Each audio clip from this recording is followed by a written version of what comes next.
Wrestling Reverb is a part of the Pulse Podcast Network. Pulse Podcast Network provides you with the best variety of podcasts on the web, from sports such as the WWE and NBA, all the way through to Dungeons & Dragons podcasts and anything in between. Head on over to pulsepodcastnetwork.com, or you can download the Pulse Podcast app, which is available on both Apple devices and Android devices. Hello?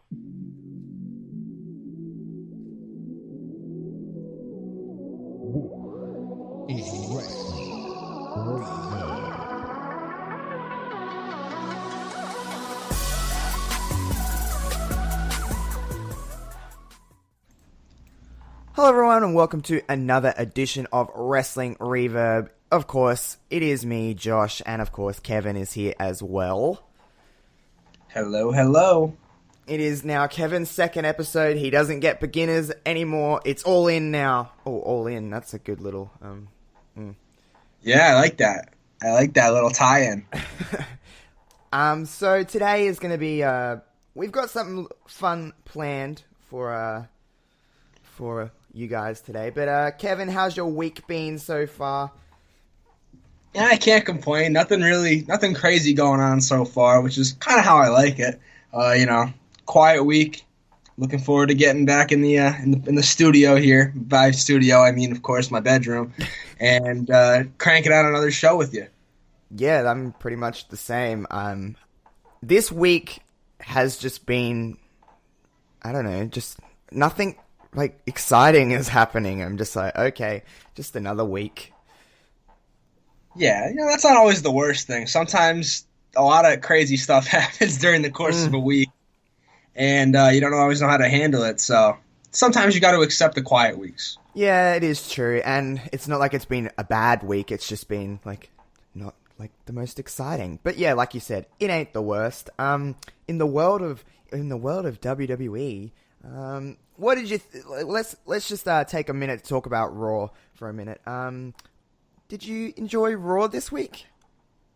Would you believe it? I actually didn't even watch the full show. Damn. That's not an indictment of the show itself. I ended up heading out to hang out with a couple of my friends, play some basketball. But from what I did see, it seemed like a very decent, average show. I like the beginning segment with Becky and Steph. That was really the one. That was really like the bread and butter for me. What I was looking forward to was seeing Becky and Steph, and I thought Becky looked great. I thought Stephanie looked, she's typically very good on the mic, especially when she's working as a heel. Yeah, and she was in this instance. And I thought Becky played off her really well, and I thought she looked like $1 million.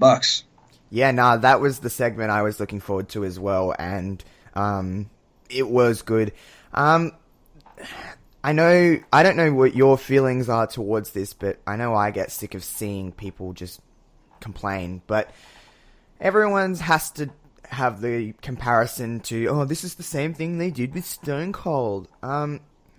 Personally, like, I understand that, like, WWE are known for, lack of a better term, but recycling some things and, doing some things over. But in this case, I do see the comparisons, but it's just the story that's fitting best anyway. First and foremost, A, do you see the comparisons? And B, do you think that they're warranted? Yeah, I mean, I definitely see it. You have the hero, going up against the corporate overlords here. Becky Lynch going up against Steph, much like Stone Cold went up against Vince back in the day. I see the comparisons. I just don't understand why people have a problem with them. I mean, we all loved Stone Cold. Man, everyone loves Stone Cold. Everyone loves Stone Cold beating up on Vince. So why, when we see it 20 years later, is it a problem all of a sudden? I don't quite understand that. I like what's going on. I think it's a really good story. I think it's organic. I don't think it feels forced, which I think maybe a lot of people are seeing. I don't think it feels forced in a way. I don't think they're trying to make Becky Lynch into Stone Cold Steve Austin. I think she's shown some characteristics of him, but also retaining some of the characteristics that make her Becky Lynch.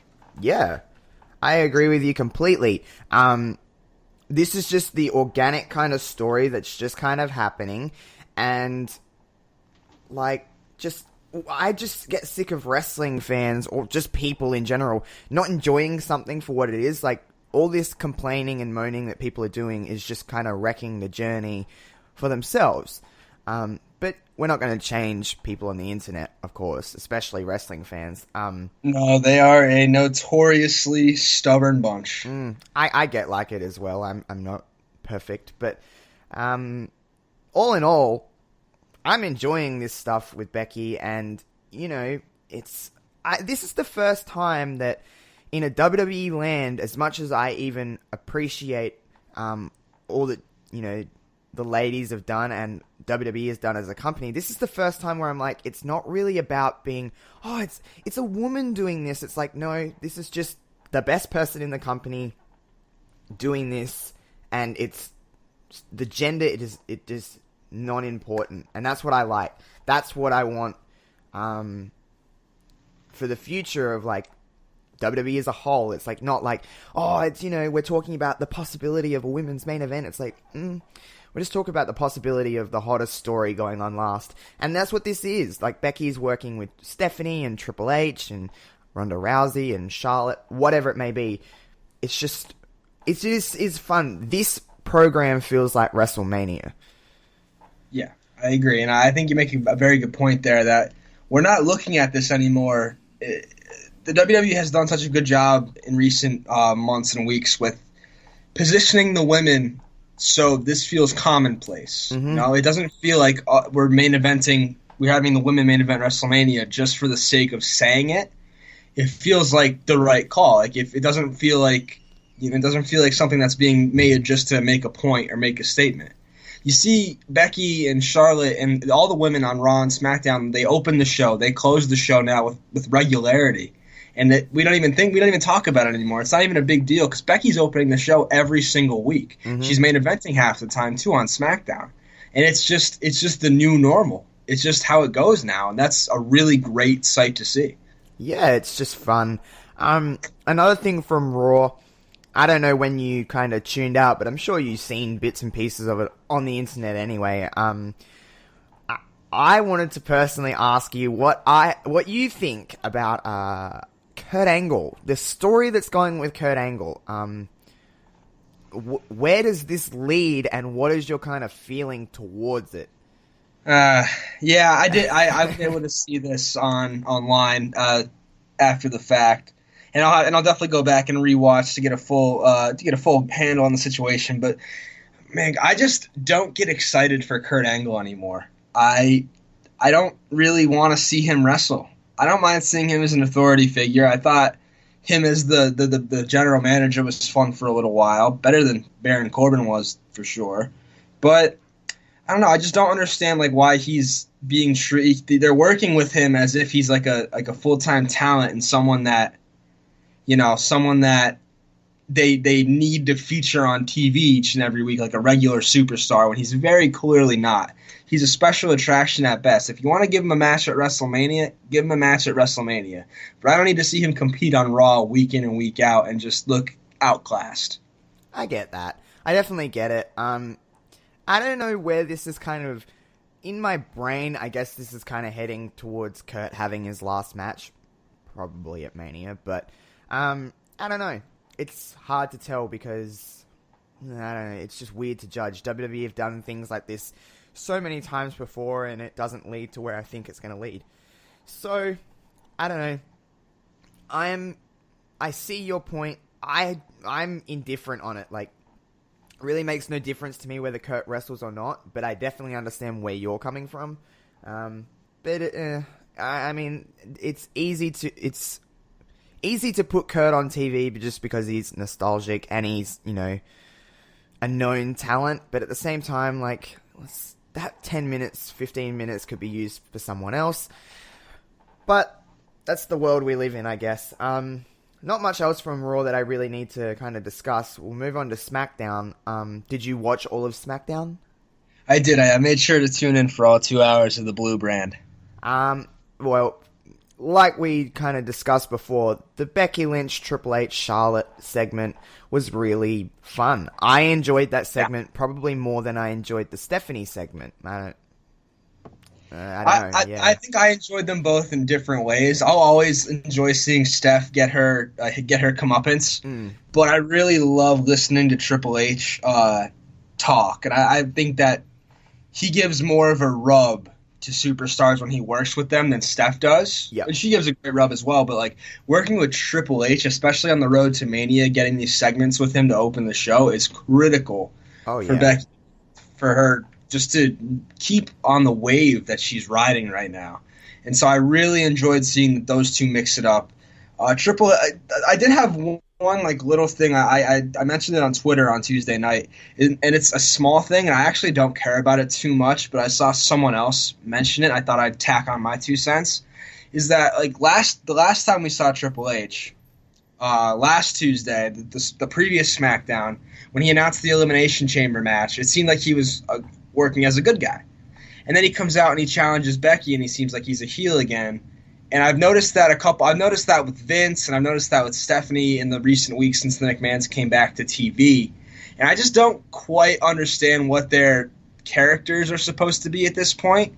It's a small thing because they're not like they're just authority figures. They're not like major players in the world of WWE. In my opinion, I don't think authority figures are as important as maybe some people do. But yeah, just like some of the character work. I question a little bit, but I love Triple H's promo. I thought he made a really good little point about Becky maybe being afraid, and I think it adds another wrinkle to this whole story. I get you. I think, I don't know, but lately, I think I've even said this to you before.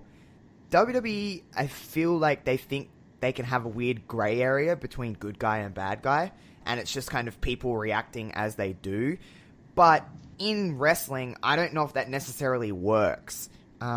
Sometimes it is just good to have concrete good guys and bad guys. Sure, there's room for a little bit of in between, but when you're flip-flopping every week, it does get a little bit confusing. For someone like me, it doesn't like really bother me that much, but I'm not the same as everyone else. That could be really off-putting to some people just because they're confused on whether they should boo or cheer this guy. But I get your point. The segment was fun. The stare down was cool. I think the only thing I want to note from that is I love Becky. Everyone loves Becky, as they should. But sometimes I think we get a little bit clouded with Becky. I think we get a little bit blind. And we don't see the value in other people. Charlotte's role in this segment was perfect. She is back to being Charlotte Flair. The Charlotte Flair that I like. The Charlotte Flair that she's just the Charlotte Flair that's the better version of herself. Her role in this segment was just, I loved her role and the way that Triple H just kind of dismissed her and she held her head down in shame and was like, okay, I'm sorry. But her mocking of Becky's knee injury and, you know, just being Charlotte Flair was fun. I like Charlotte Flair. A lot of people give Charlotte a lot of crap, but I like Charlotte and I think she's very, very, very good. I like this version of Charlotte Flair. I think this is the best version of Charlotte Flair, like you said. She's just so good. She's so naturally arrogant, and she's so naturally condescending. And I thought she worked that condescension angle really well against Becky with like the fake happiness and the clapping. That really, really rubbed me the wrong way, which is the point. And I think that you're right with Becky that we don't always see the value in the other performers in a certain segment when she's in there. Charlotte definitely worked her role to perfection there.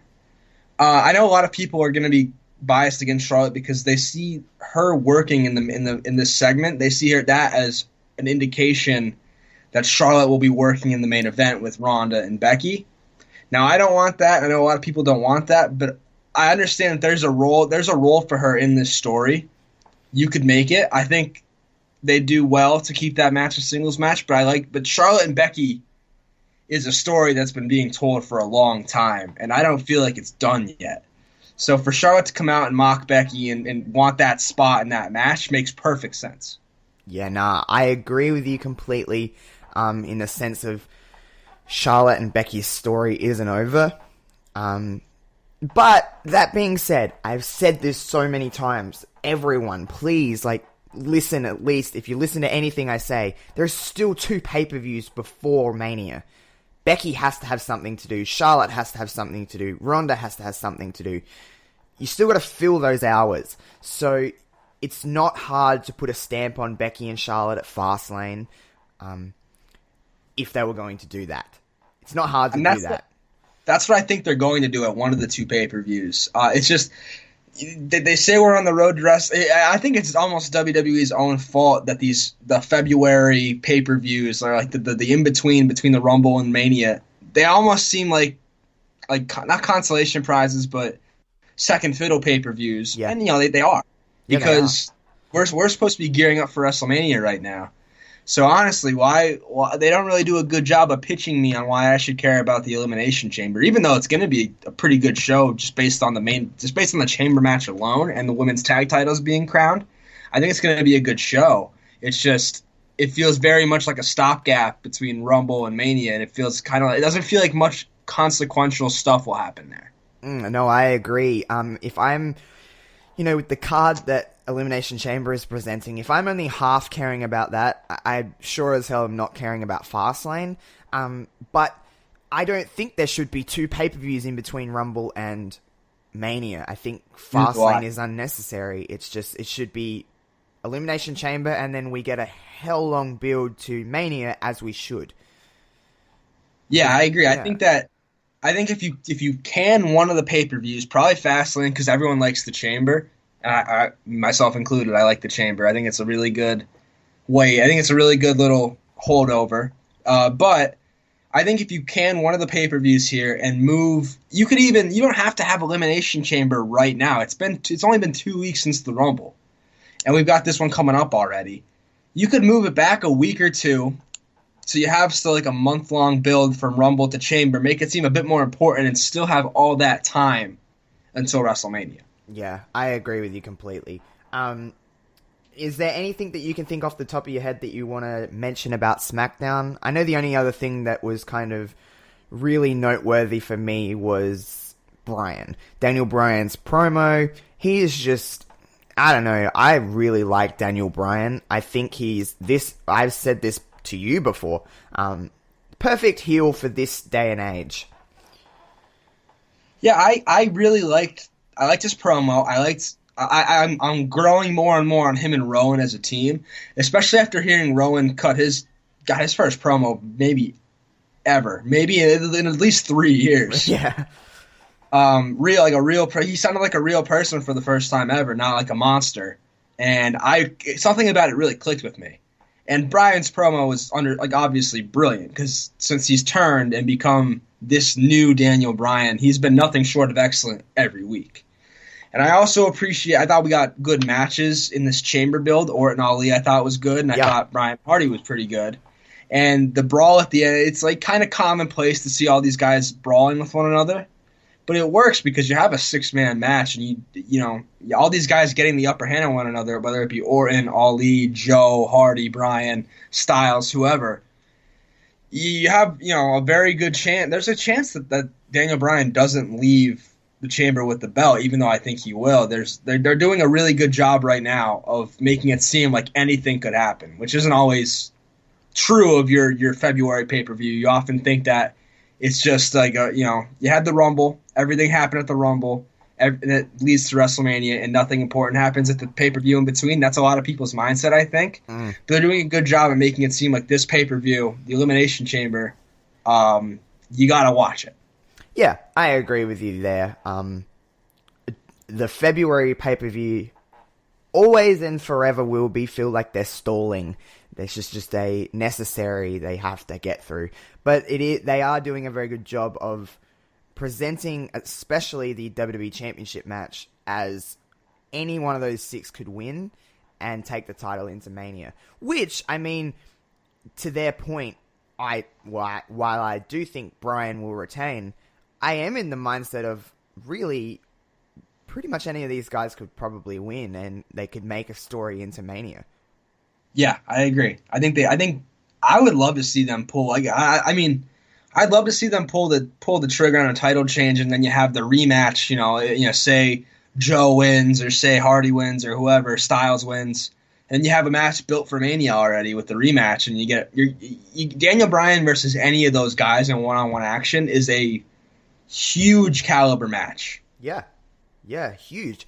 That's the beauty of Daniel Bryan's character. It kind of works with basically the entire roster. He can work with any of those guys, make the story work, make the match work. Because, the WWE Championship match is not the last match on the show at Mania. So, it'll be propped in a nice little position in the middle, or, the upper half. Yeah. But it isn't the quote-unquote main event.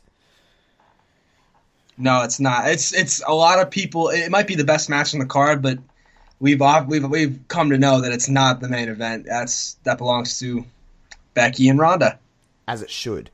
As it should. Okay, so now that we've kind of broke down the week very briefly, so what we have planned today, we are still 2 months away from WrestleMania, but Kevin and I are going to sit down. We have got what we think is what we think is going to happen at Mania in terms of what the card is going to look like. We're going to say what we feel. We'll give our little 2 cents on why we think this is happening. And then as we get closer to Mania, we'll see how wrong we are, because we're probably wrong. But I'm just going to run down some things, and we'll just play off each other nice and well. All right, first things first. You kind of alluded to it earlier. Ronda Rousey, Becky Lynch, Raw Women's Championship match. Do you believe, not what you want, but do you believe that it is going to end up a triple threat with Charlotte Flair?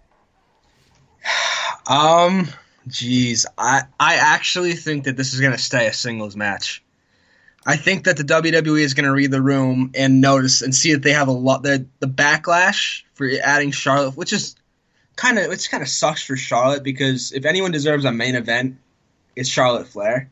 But I don't think the story is right for her to be added into this match. I think the story is too perfect as is right now, and I think the WWE is going to notice that.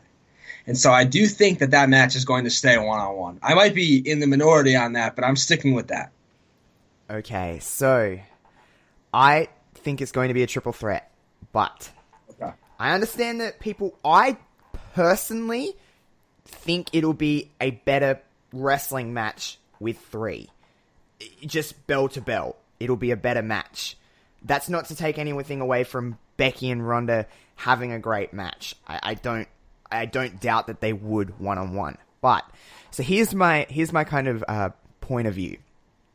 Becky Lynch, has been working since Survivor Series. She wants this match with Ronda Rousey. She wants to overcome Ronda Rousey. And why I see that as a perfect story, and, we did discuss this earlier, Becky has been trying to, get rid of Charlotte Flair since SummerSlam. This story is far from over. It probably will never really end. Their rivalry, friendship, whatever, will continue throughout their entire tenure, but Becky wants to overcome Ronda, but she can't overcome Ronda without also overcoming Charlotte. I think it's better for the story, the end goal here is Becky winning the championship, regardless of whether it's a 16-person match or a one-on-one. Becky is winning the championship. It would make the moment bigger at the end of Mania if not only she can overcome Rousey, but also Charlotte Flair. That is the perfect build of a story since that night that kind of changed everything with Becky turning on Charlotte. There is no bigger comeuppance, nothing better than that moment when Becky Lynch is standing tall over Charlotte Flair and Ronda Rousey in the main event of Mania. That's just my kind of opinion on it. I know that if Charlotte Flair gets added to this match, people are going to bitch and people are going to moan, but I just want everyone to enjoy this journey. Like, what? This is just the ultimate storytelling of two stories becoming one. And at the end of the day, this is still about Becky winning the championship. You make a good point. I'm going to go back on something you touched on with the crowd. If this does be, I think from a pure match quality standpoint, a triple threat would be better. I think adding Charlotte Flair, one of the best women's wrestlers we've ever seen, could only help. I don't think it could hurt from an in-ring standpoint. But I am worried that if you add Charlotte to this match, this main event match at WrestleMania, the biggest show of the year, and you have Charlotte and Ronda in there, two of the most polarizing figures going right now, I'm worried that the fans might not revolt, but I'm worried that they might sort of go into business for themselves, especially because you're going to have segments where it's Ronda versus Charlotte, where Becky's out of the action. I think the crowd might try to hijack the match if that happens. I definitely see that. While I do see that, I could also see that as a moment for like, come on Becky, like where's Becky? But I do see your point. Fans can hijack things faster than we can think about it. So I think the fans might be more blinded by their anger at her being added, because fans like to be angry, right? Oh, yeah. I think they might be more blinded by their anger than pushed to root for Becky even harder. I think they're just going to want to complain. And that's very cynical of me to say, but I have, 13 some odd years of proof that is often the case. I definitely understand you. Personally, would you be one of those people?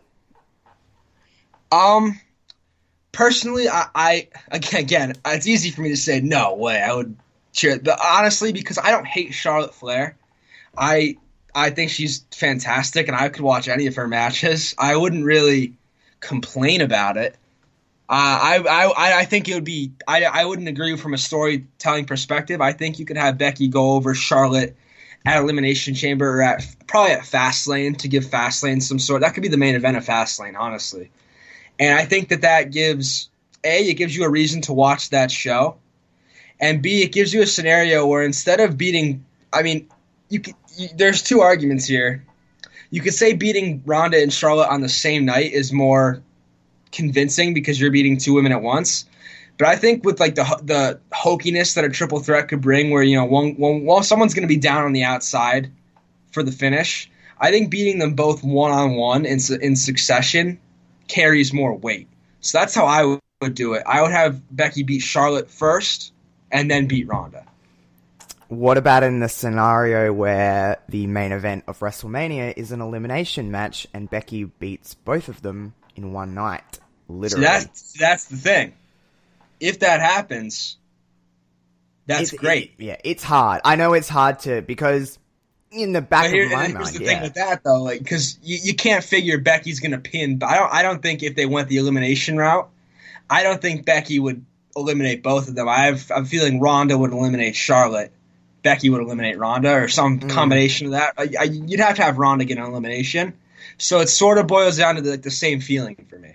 I get you. And even in the back of my mind, I'm like, this story is perfect with Becky and Ronda, but I don't know. If it is going to be, the main event, I feel like more like for the main event of the show, you want like a traditional style of match. I don't mind a triple threat, but I feel like adding the elimination stipulation to the main event, I don't know if that would be the right call. Yeah, no, I definitely understand you there. Well, I guess one of us will be right, one of us will be wrong. That's good. So we have a 50% chance. We have a 100% chance of one of us being right, unless something crazy happens. Yeah, well, I can't see it being anything else than one of those two options. But yeah, hey, stranger things have happened. Obviously, we have Lesnar and Rollins. I don't see that changing. That one's gonna stay the same. Are you looking forward to that? Yeah, I'd say I am, just because Rollins and Lesnar was something that they have history together. but we haven't seen it in quite some time. It really all comes down to whether or not Brock Lesnar wants to show up and work that night. It really does. Which is a big 50-50. Yeah, but I do think that he'll work well with Rollins. I think they'll have a good match. I haven't been crazy with and again I don't know if they did anything with Rollins and Lesnar on Raw this Monday, but the week before when they main evented the show together, I hated it. I don't want it to turn into an F5 fest, and that's kind of what that one segment 2 weeks ago was, where Brock F5 Rollins 6 times. That's the kind of Lesnar match I hate. But I'm confident that it could be more like a Raw, like a Lesnar Balor or a Lesnar Styles type of match, where it's really good and Brock bumps around and works his tail off. Yeah, because when Brock works that kind of style, Brock is great. I don't actually like. I think everyone complains about Brock because of his schedule or whatever it is, just his work in the ring. But when Brock goes. Like, Brock can definitely hold his end of the deal very well. It's just a matter of what kind of mood Brock Lesnar is in. I think obviously Brock does things for money, and in a business way, that ain't dumb. He has got a great schedule. He is getting paid a lot of money to work minimal dates, and I mean, he ain't stupid. So no, he's a savvy businessman. I can't hate that in that sense, but as a fan, I mean, whatever. But Lesnar Rollins, that's happening. I don't know if this is as hard for you as it was for me, but the WWE Championship match, assuming I would assume that you would assume that Daniel Bryan is retaining at That Chamber. is my assumption, yes. Yeah. What is your kind of take on where the WWE Championship match is headed at Mania? So yeah, this one was actually the very last match I came up with. Oh. And I'm still not, I mean, on a scale of 1 to 10, my confidence level here is definitely down in the 2-3, just because there are so many potential people that could fit into this title picture. And like you said before, Bryan's someone who could work with pretty much anybody. His character works that well. So there's no real people that I could eliminate from contention here. But speaking as someone who wants to see this match, it does make sense, I have Daniel Bryan and Mustafa Ali. Okay. And because you have the heel face stuff, which the alignments are right. There's history here. Ali's first match on SmackDown was against Daniel Bryan. He ended up pinning Daniel Bryan in that tag match. The history's there. I have a feeling he's going to have a great showing in the Chamber. And I could definitely see him winning some sort of number one contenders match and getting that coveted WrestleMania spot.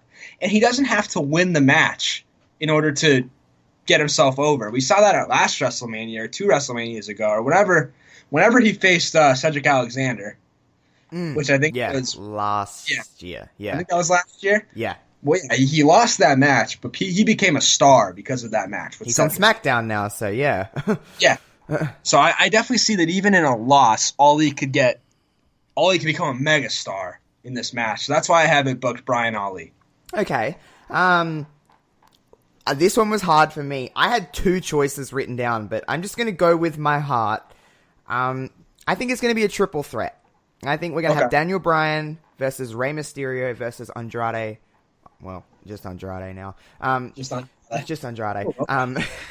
I think it's going to be a triple threat. I think the story of Rey and Andrade is going to lead into championship aspirations, and I think we're going to get a triple threat. I think this is going to be the quote-unquote workhorse match. This is going to be a match that is... Oh, that would be an absolutely phenomenal match. I will say my other option, but I see it as less likely, but I don't know why I thought of this, but for some reason I could see Daniel Bryan and Jeff Hardy. I don't know why, but I just think it could be a cool little redemption story for Hardy. I don't think he necessarily wins. I think it works with Bryan's character. And like we said before, this isn't the last match on the show. It is middle of the card. And it's just a very different kind of feel. I am leaning towards more the triple threat, though. I like the triple threat idea because, and honestly, I'm looking at mine now and I'm thinking, I don't I don't think they're gonna have two singles matches for the two main titles. And as the Universal title's penciled in already, and I don't think it's changing, I actually do think that you're probably on the right track with a triple threat. I'll get to where I have Mysterio and Andrade figuring in later. But I actually did think about a triple threat, and I thought Bryan, Ali, and Samoa Joe.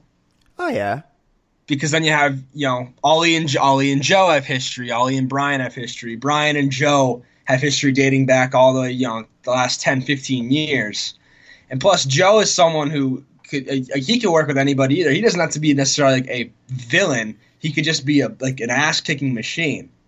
Yeah, he hasn't had a championship yet.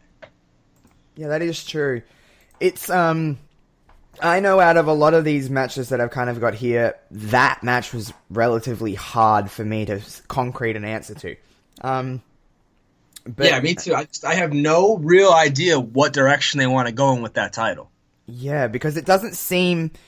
I don't mean this in a horrible way, but it doesn't seem like it's the top of their list on things to... it seems to be middle ground, which is not great considering it's the WWE Championship, but it is very middle of the road, and it's not their top tier plan. So, but I think being that, I think it opens up a lot of things because it is middle of the road. So you don't necessarily have to have the two best in there. So it opens up to a lot more people to get, even just to say, I had a WWE Championship match at WrestleMania. That is a big deal, at least in my mind.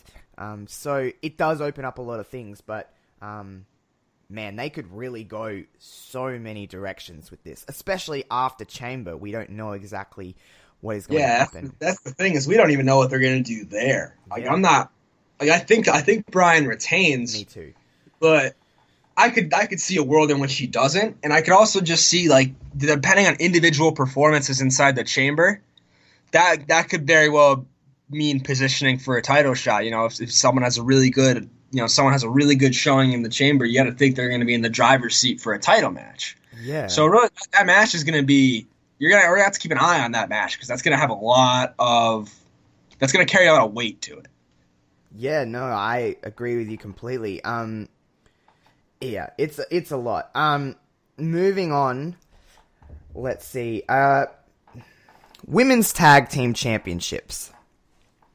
I am assuming, as much as I don't want it to happen, that Bayley and Sasha are probably going to be the ones to win the Tag Team Championships inside the Chamber. That's what I'm thinking. I don't necessarily want it to happen, but that's what I think. I don't see them...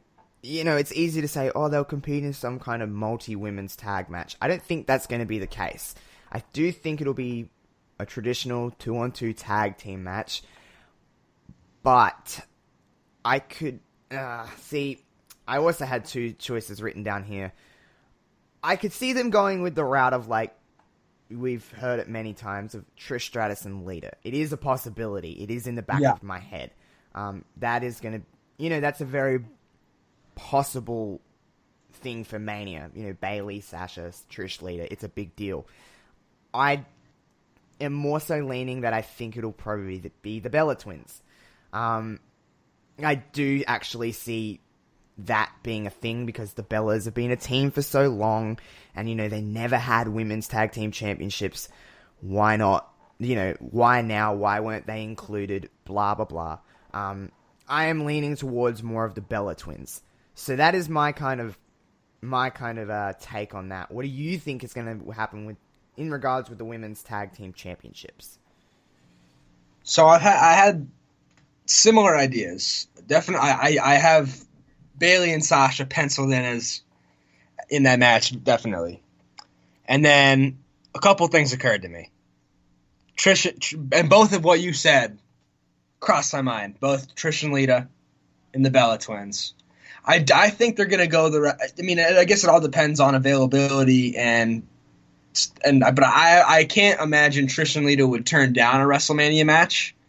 And I think that win over those two would mean just a bit more than the Bella Twins. Even though the Bellas have been tagging longer, Trish and Lita carry more, their names carry more gravity. So I think that's the match. I think Bayley and Sasha versus Trish and Lita is the match. I wouldn't have a complaint if it was the Bella Twins. I think the result remains the same no matter what. I think Bayley and Sasha win. Me too. But those are the two I thought. The only other thing I could think of is that if Bayley and Sasha weren't to win the titles in the Chamber, I would book them to win them at WrestleMania because that'd be a cool moment for them.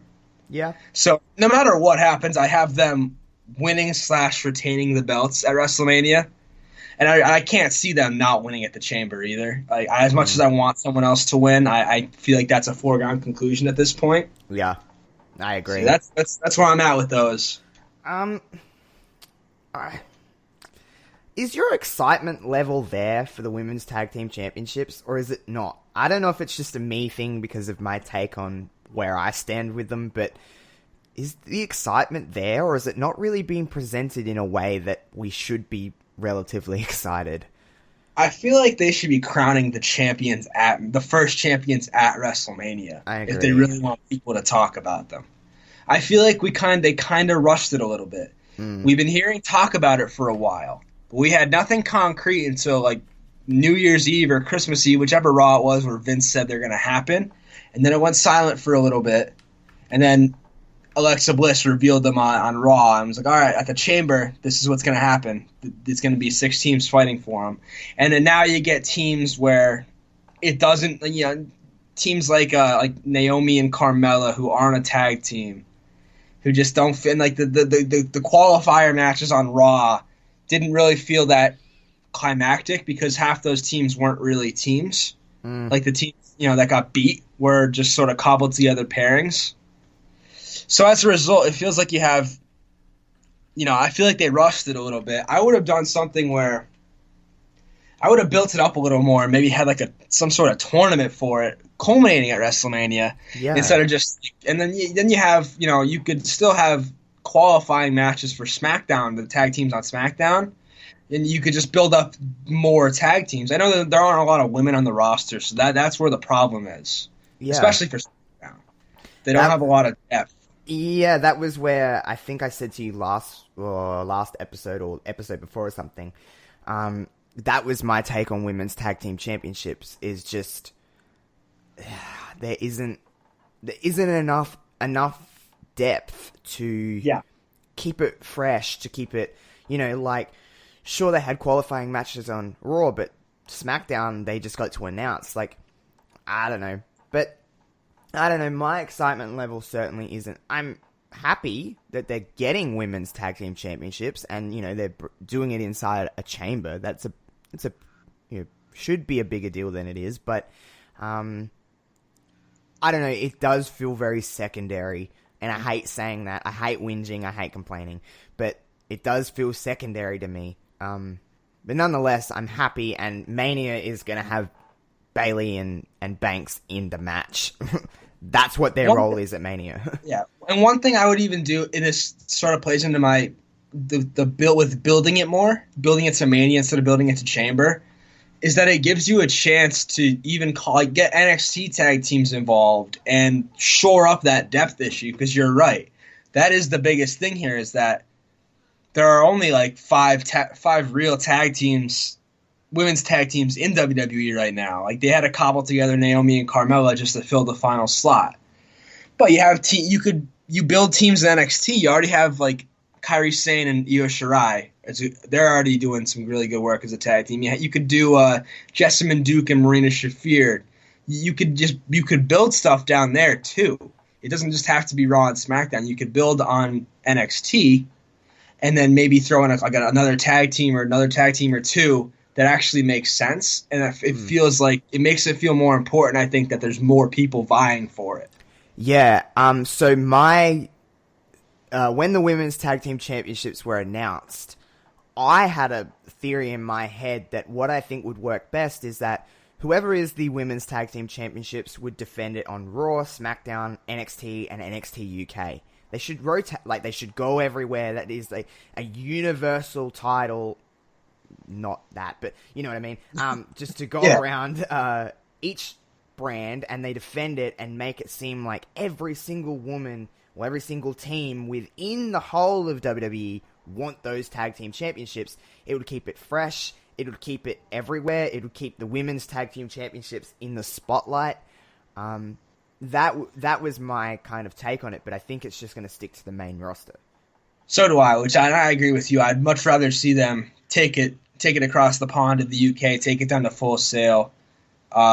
Just stuff like that I think would make it... I think that would be really unique, and that's something that I think sometimes WWE lacks is a uniqueness. You know, all these titles are beholden to their own brands, and you don't see a lot of brand jumping.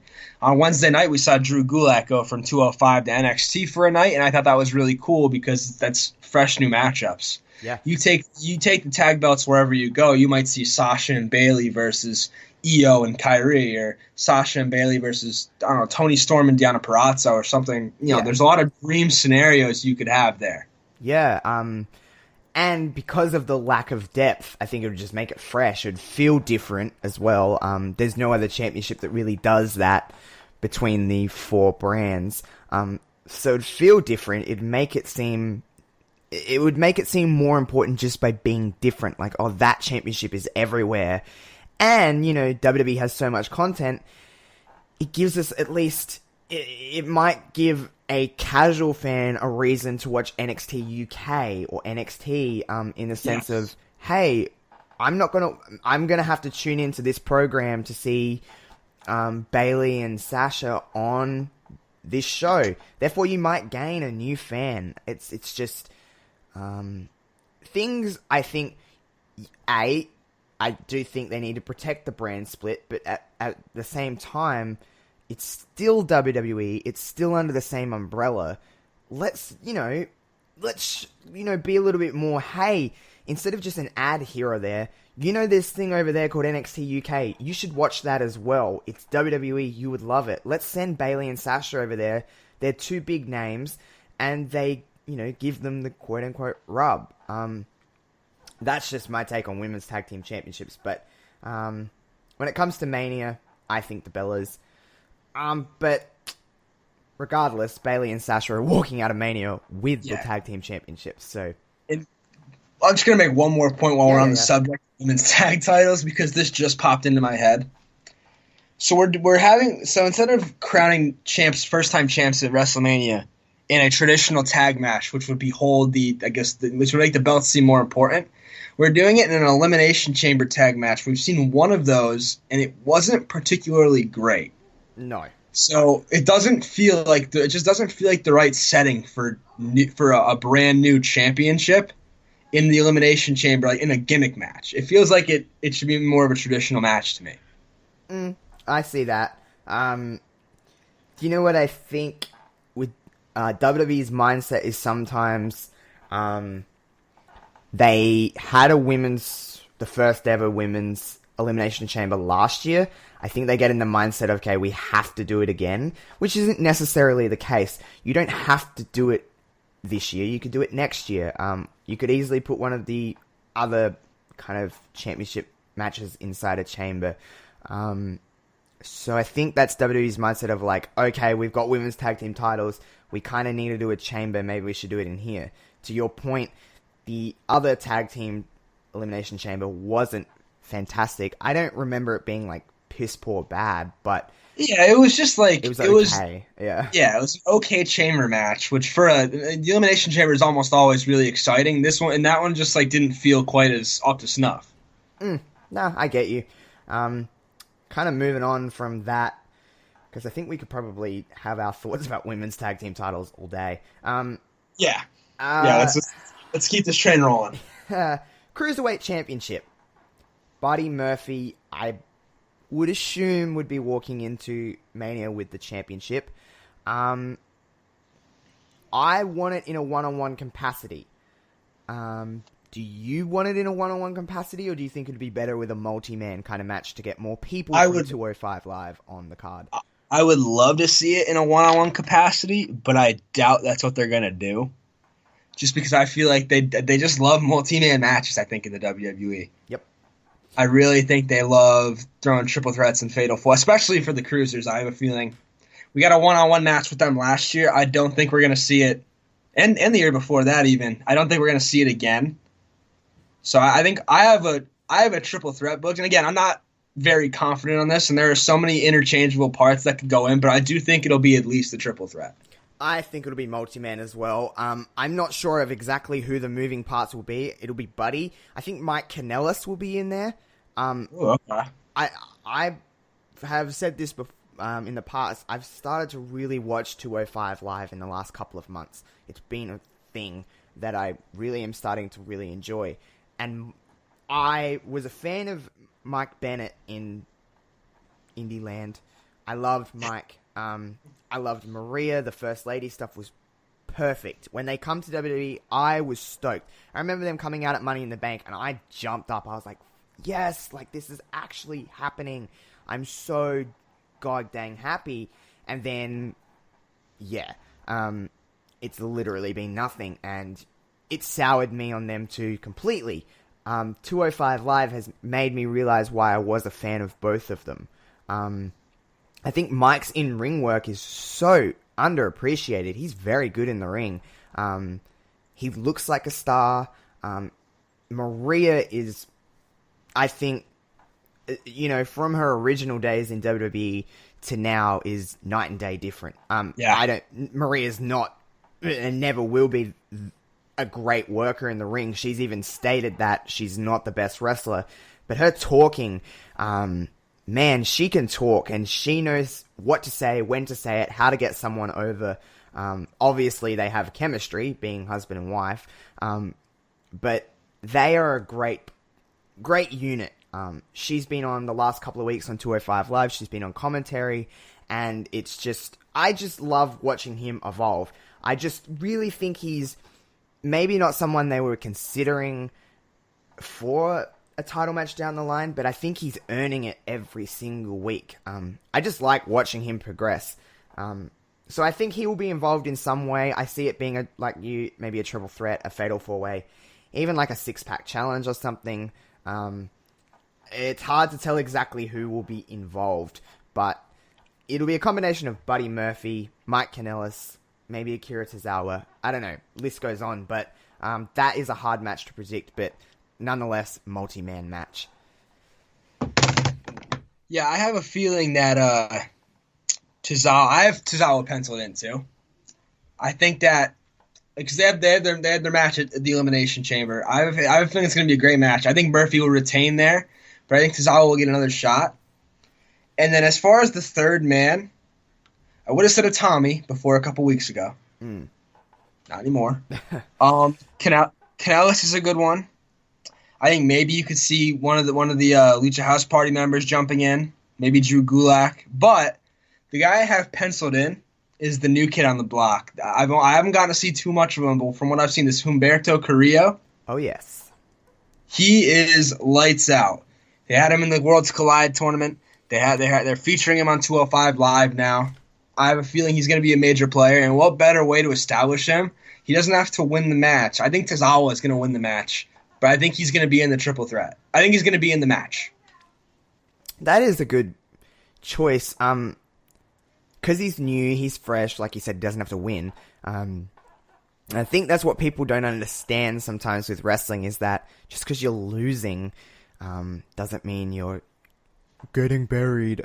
It just means you're like, you can have your coming out party, like, hey, I'm here too. Like we said with Mustafa Ali, like, god dang, like, he is doing very well for himself nearly a year later. So he is one that I could see in there if it's a big multi-man match. It's hard not to. We can't really forget about Cedric Alexander because he will always be lurking around. And he's great. That's not a knock. He is very good. But it's hard to see. I mean, seeing Cedric last year at the Super Showdown, him and Buddy, wow. They had a really great match. And I believe going into that, correct me if I'm wrong, he was undefeated for like the entire reign of his championship run. He's been unpinned for, I don't even know how long. Well, it's like 6 months or something. Yeah, so It's definitely had a run, and he's definitely earned his spot, maybe, in terms of, always being in the title picture in some capacity. He's always lurking around it, at least. So it's hard not to say him as well, but I'd like to see some other people, but nonetheless, they're probably going to be on the kickoff. I have pre-show written down next to it. I mean, it's still Mania. We've had this discussion before. It's better to be on the kickoff than not on the show at all. So yep. It's Mania. A lot more people watch the kickoff of Mania than they do of any other show, as in terms of kickoff. So I know I'll be tuning in from the very start, no matter if they ran it for as long as they want. It's Mania. I'm watching all of this dang show. That's really all you can really say on that one. But I can't miss any of it. No, it's Mania, you know what I mean? So they'll probably, from a wrestling standpoint, have one of the better matches on the entire show. They always kind of do. Do you think we'll get to a point with the cruiserweights where they'll earn a spot on the main card of somewhere like WrestleMania, or is it just that's their spot?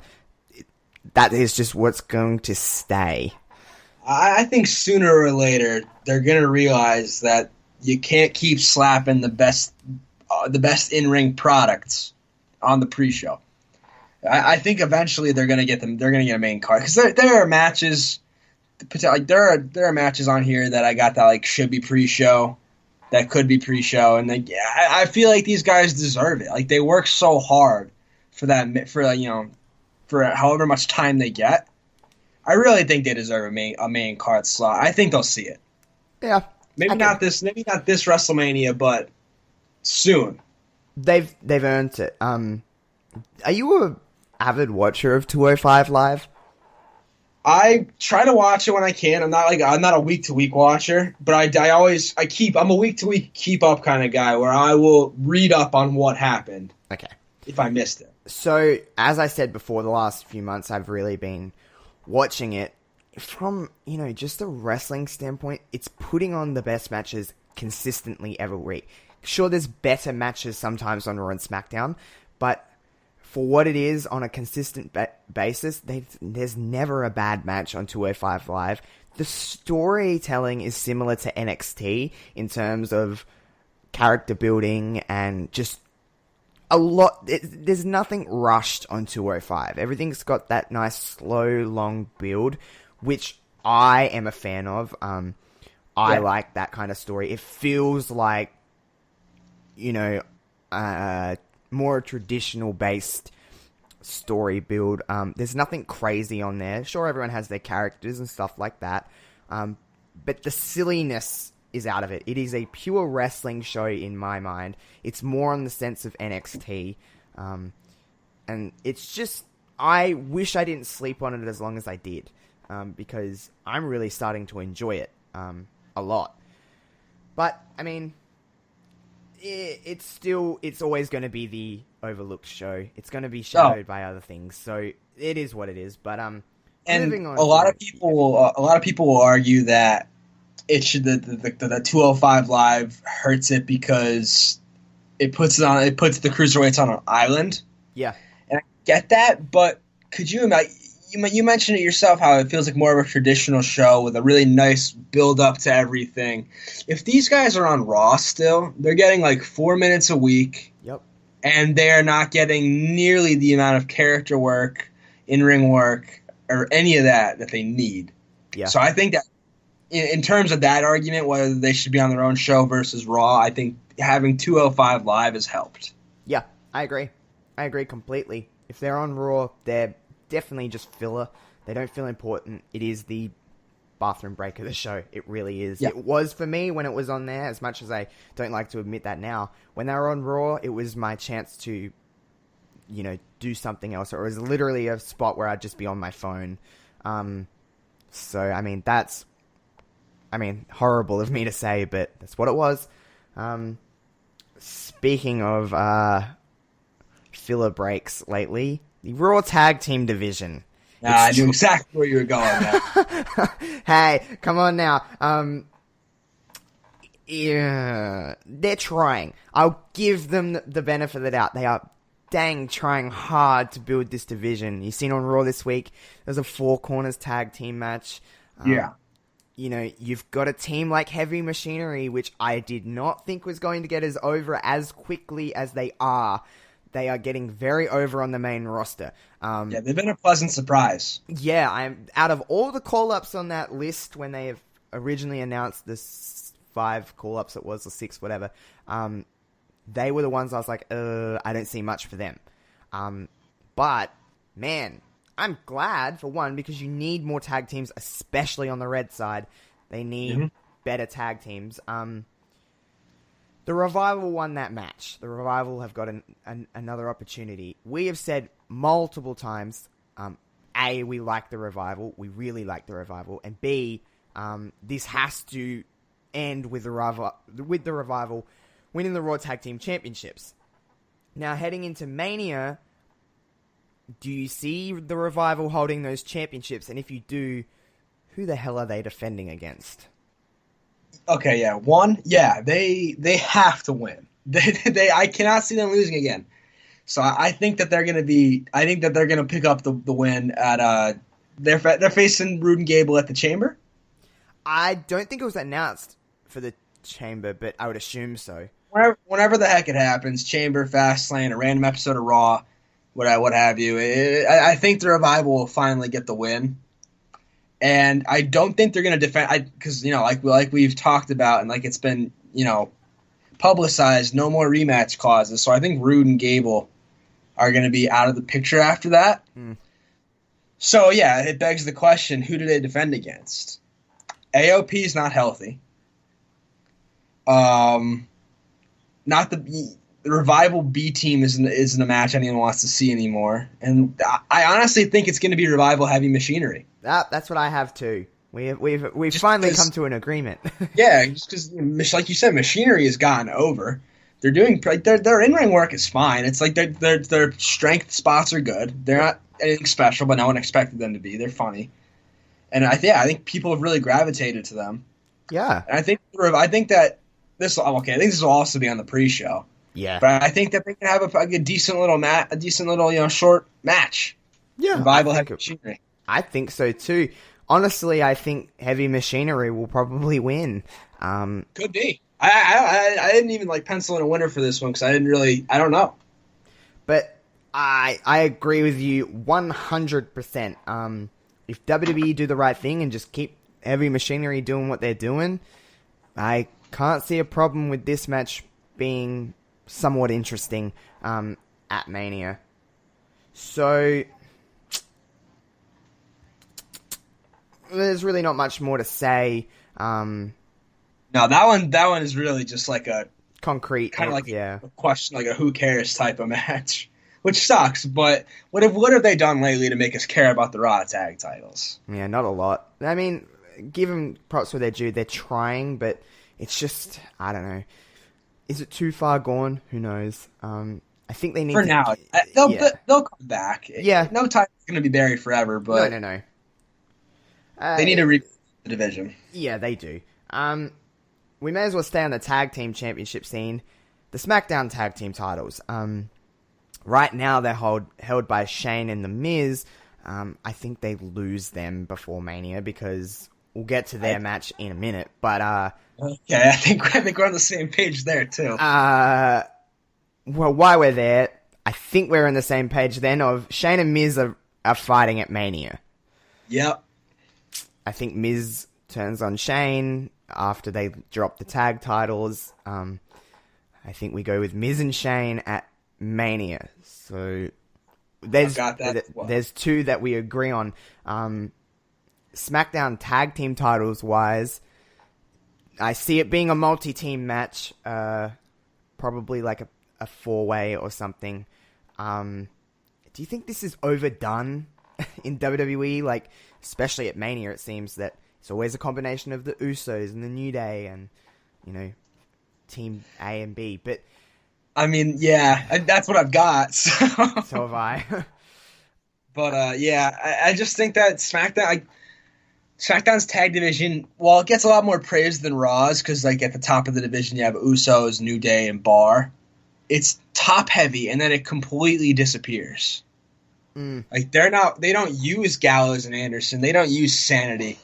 I think Heavy Machinery is better fit for Raw anyway. That's why I have them penciled in over there. So I don't think they're going to get them.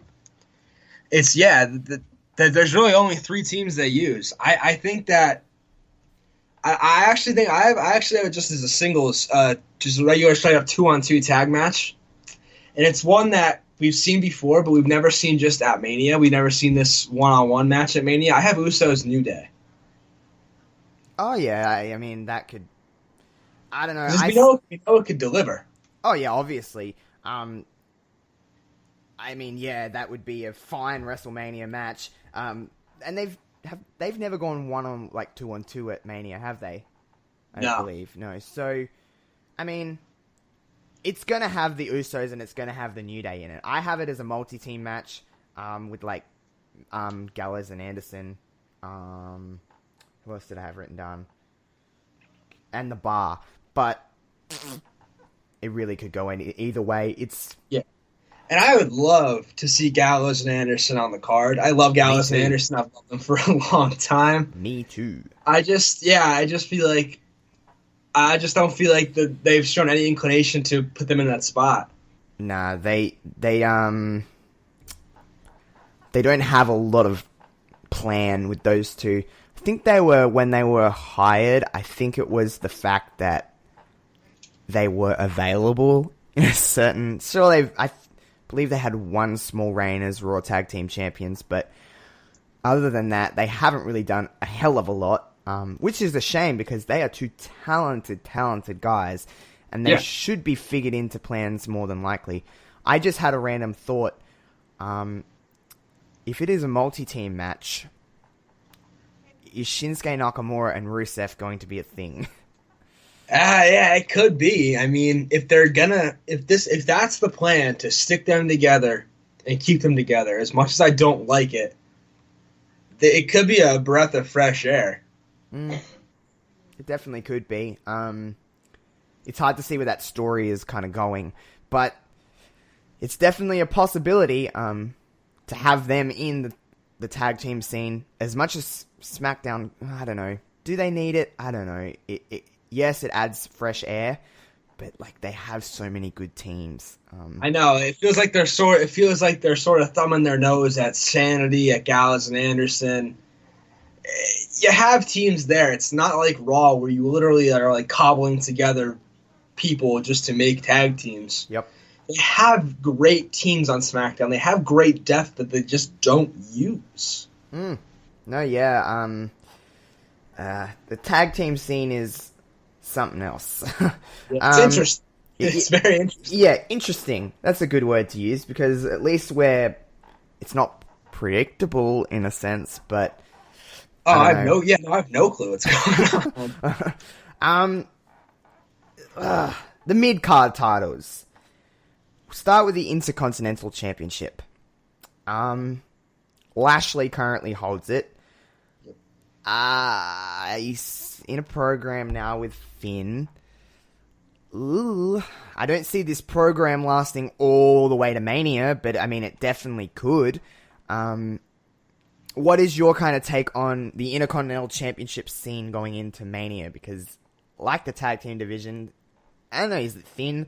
I don't know, but it's definitely hard to... I don't think that...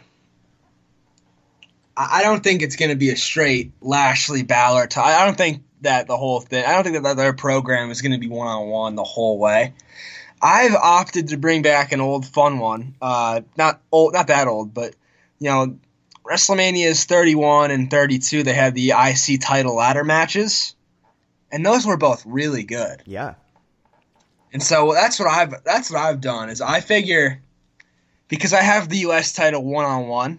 So I figured, by the law of averages, if one match is going to be 1-on-1, the other one has to be multi-man. Yeah. So I have a ladder match here. I've got Bobby Lashley, Finn Balor, Elias, Dean Ambrose. I think he'll still be with the company at this point.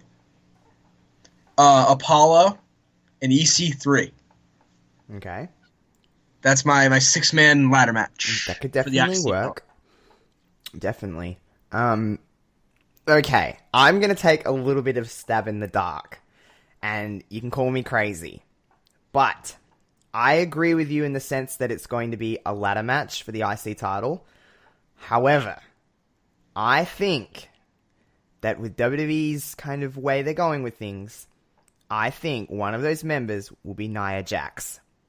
Wow. Call me insane. Wow. But just think about this. Think about this. Okay, Nia was in the Royal Rumble, both of them. She eliminated Mustafa Ali. She took, bumps with the guys. She held her own. They've kind of kept her in the last couple of weeks. They haven't distanced themselves from that in the sense of they're still talking about it. They had a, have a little program, well, not a program, but just a little interaction with Dean. They had her on Moment of Bliss. Dean was also there. Nia is there in that kind of sense of we're not. I think WWE maybe were doing what they did at the Rumble to see what backlash they got. Did they get a little bit? Sure. But did the positives outweigh the negatives? Yes. Yeah.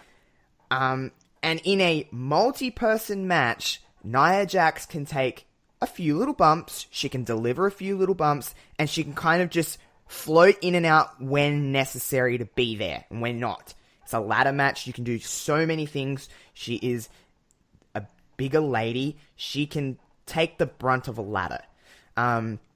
Not saying that the girls can't, but I'm just meaning in the sense of, what I mean.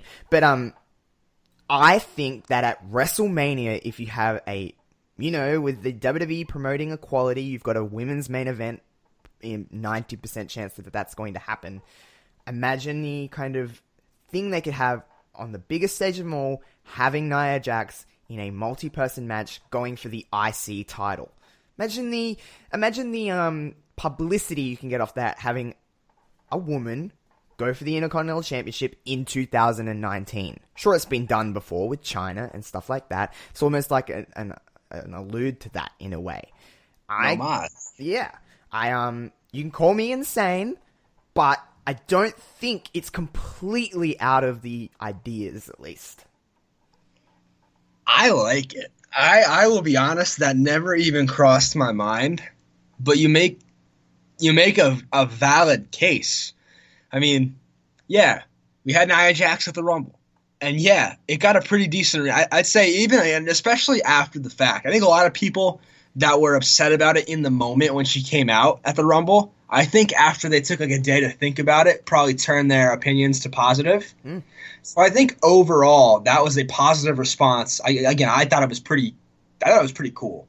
Yeah. And again, you're right in saying that they've had Nia Jax mix it up with Ambrose on 2 separate occasions now. They've been in the same segments. They're clearly not distancing her from the men. They're clearly keeping her involved. There's got to be a payoff, right? And what bigger payoff than WrestleMania? It does. Dan, that never crossed my mind. Now I'm all in on it. She doesn't have to win. I'm not saying she has to win. Do I think that she could? I mean, yeah. Because of the, it's a moment that sometimes we've said before. Predictability isn't always a bad thing. Sometimes it just creates the moment that we're expecting, and we get it. And if anything, if people really don't like Nia Jax, she gets her ass kicked in a ladder match. So there's that. Yeah, no, that's for all the people that hate her. You get to see her take some nasty bumps, probably. You get to see her lose. I don't think she would win, but I could see it happening. But I would say probably a loss. But she's in there with 5 other people for the Intercontinental Championship. You can't take that away from Nia Jax if that was to happen. It adds freshness. It's different. It's not something that's been done recently, obviously. Nia Jax can hold her own with the boys, and hey, it's a WrestleMania moment. It's something. It is, and we're all about WrestleMania moments. They could play in that highlight reel of, stats and facts about WrestleMania. Nia Jax was going for the Intercontinental Championship. You can call it, I'm sure people are going to be like, what the shit are you talking about? But hey, that's what this is about. I could be 1,000% wrong, and I am very much prepared for that. But it's just my thoughts and opinions. Why else do they keep this? Sure, she's going for the tag team championships at Chamber. I think Nia and Tamina are in there in the Chamber. They're in there for just pure destruction. Add some different elements to the Chamber. Have some cool spots. That's why I think they're in there. But Nia is certainly not distancing herself from that situation on Twitter. And she's certainly not distancing themselves. They're not distancing her from that on TV. The last 2 weeks of television, they've made it very clear that she was in the men's Royal Rumble match and that she eliminated a competitor and she, mixed it up. So, Nia Jax, that's my opinion. Whether I'm right or wrong, we'll see. But, hey, I thought I would take a little bit of a chance on this one. I like it. And you made a great point about the attention it'll get. Because you look at how much attention from the mainstream that Nia Jax's appearance got at the Royal Rumble. Imagine if you announce it ahead of time that she's going to be competing in a men's title ladder match at WrestleMania, the show of shows. People are going to eat that up. Yeah. It's Mania. There's a lot more eyes on that. And just from a woman's point of view, imagine all the ladies in the crowd that'd be like, yeah, this girl can kick ass and take it to the men. It's equality in its finest form, I would assume, in some people's mind. I see it as just a wrestling kind of thing, of just a wrestling match, and Nia Jax is wrestling. I think we both kind of stated on Intergender Wrestling that it's wrestling, it's not real life. So, but hey, that's just my opinion. You kind of briefly mentioned about your ideas for the US title match. Lay it on me. Okay. So this is what I was talking about before, because you had your WWE title match, Bryan, Mysterio, and Andrade. Mm-hmm. My United States title match, and I'll explain. I've seen other people echo this. So this isn't completely 100% like off the cuff, but I like the idea is Rey Mysterio and Andrade for the United States title. Yep. Here's what I'm thinking. I think that for them to get into the WWE title picture would be tricky because they'd have to leapfrog at least 5 other competitors at this point because, there's a 6-man title match going on in just a couple weeks. Yeah. So I think for them to leapfrog all of them would be a stretch. I would love to see it. Personally, as a Rey Mysterio fan, put the WWE title on him as many times as you want. Mm-hmm. But I think that this makes a bit more sense for them. I think that they have obviously a fantastic match. We'd get that singles match at WrestleMania we wanted between the two of them. And I think, because I don't think R-Truth US champion is a long-term thing. So I could see him dropping it to Andrade on like an episode of SmackDown in the next couple of weeks. Yeah. Or even to Ray, although I don't think that would be, I think that's less likely. And I think Andrade picking up a big win over Rey Mysterio to retain the belt at WrestleMania is the way I would do it. I can't. That is a very good point. For the US title match, I literally have question marks written next to it. It's a questionable title. I think I wrote one-on-one question marks. So, I agree with you in the sense of it'll be a one-on-one match. I just don't think it'll be those two because that's just against my WWE Championship thing. But, I agree with you in the sense that I don't think R-Truth will be holding the championship.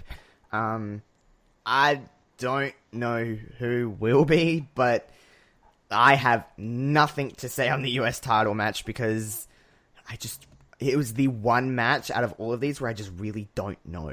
I just don't know.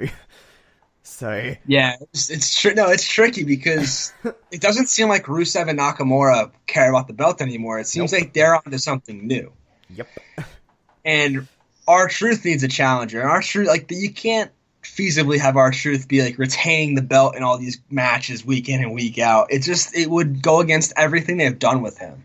Yeah, you can only have so many roll-ups in a match. Small packages for him to win before it becomes okay. It becomes like the B team thing they did a couple months ago, where they literally won belts off of a couple of roll-ups, and that wasn't very fun. I mean, it was fun for a while, but then it died out. I think that's what's going to happen with R-Truth. It's very short term. It's not long term. Yeah. I think people will like him more as like the lovable kind of underdog loser as opposed to a champion. Yeah. At this point in his career. So he's got to drop the belt to somebody, and I'm racking my brain thinking who. Andrade just seems like he doesn't have anything else to do. He could very easily, convincingly win a match on Smack. It doesn't have to be on a pay-per-view. It could be on SmackDown in 2 weeks for all I care. Yeah.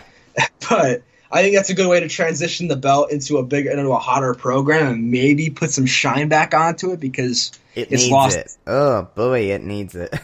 Yeah. Yeah. Okay. What does AJ Styles do? SmackDown until he even help. AJ Styles. There has been rumblings for months about the one I have written down, which is him and Randy Orton. Okay. Now, the only reason I kind of see it is because there's literally nothing else for them to do. Is that an okay reason? Is that like a WrestleMania worthy reason? There's nothing else for these to do. It'll probably be a good match. Blah blah blah. Yeah, I mean that's going to be the rationale sometimes. And they're too talented to not have anything to do. I don't have them penciled in anywhere. I don't know what the hell they're going to do with them. Oh, yeah. But I could see them if not having a match for the belt, having just a singles match maybe. Like I've heard that rumor too. Styles and Orton. I think that would be a match a lot of people want to see. Two, stalwarts of the business for the last 20 years. I mean, it'll be a good match. They've had a match, maybe a couple of matches in the past, and they've been really good. Does that feel like WrestleMania to you? I think in a different year it would. I think Styles and Orton, like two marquee names going up against each other, does feel like a WrestleMania match in a different time. But right now, like it almost feels like sort of blah to me. Yeah, it's just because neither of them are really doing anything. Like Styles just dropped the WWE title belt. Orton's sort of in limbo right now. You don't want to have a match purely because you need to get these guys on the card. You want to have a match that makes sense. They have obviously 2 months to build something. Yeah, and we'll see. Maybe they could build something really good, but I just don't see it right now. Yeah, I'm the same. I do think it's going to happen. Yeah, but who knows? Not really much else to say on that one.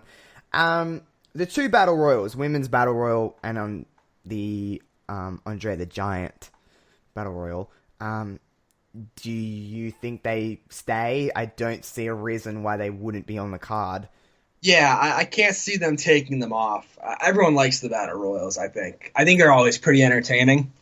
Yeah. So I imagine they both stay. Maybe you pre-show. Last year they were both on the pre-show. I think maybe you go one on the pre-show this year. Yeah. And I have winners penciled in, but I'm not confident on one of them.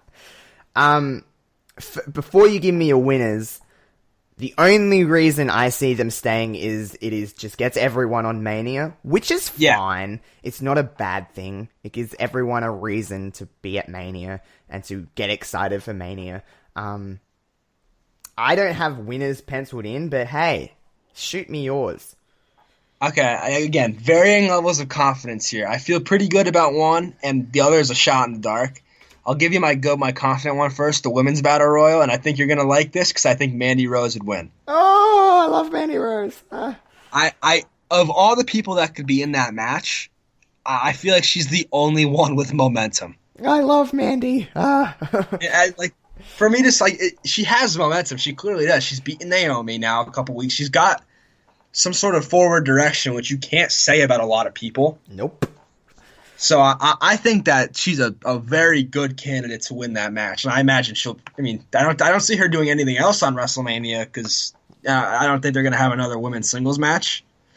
But I think she wins that one. For the Andre Battle Royal, this one's a shot in the dark, but I like it. I said it aloud to myself, and I like the way it sounded. I got Velveteen Dream. Oh hell yeah! If he was to win, I'd be so down. because that's what it should be. This should be a platform for people to like build off of. That should be a huge boost winning the Andre the Giant Battle Royal, and it really hasn't been. It hasn't.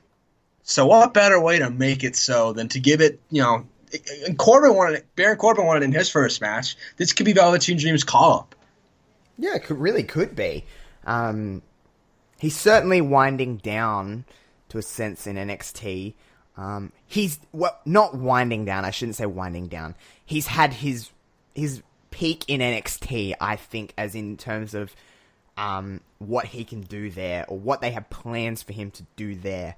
I can't see him staying there beyond Takeover New York or whatever they're gonna call it. Yeah, I don't either. I feel like that'll be the end of his run. Maybe get one more Takeover match and then go up the next night. And that's what I would want him to do. I think he's too talented to stay down there too long. I think they need him on the main roster. Yeah. He's a star. So that guy is a star. He is. He's got such an incredible presence about him that you just don't see every day. Nope. And I hope they treat him special when he comes up here because, man, sky's the limit with that kid. Seriously. Yeah. So young, so talented. I love him to death. So do I. He's just got such a presence, and not everybody has that. Not everyone has what Velveteen has. And, man, he can go in the ring, too. Damn. But he, to me, is what the main roster lacks. We need that there, but I don't know.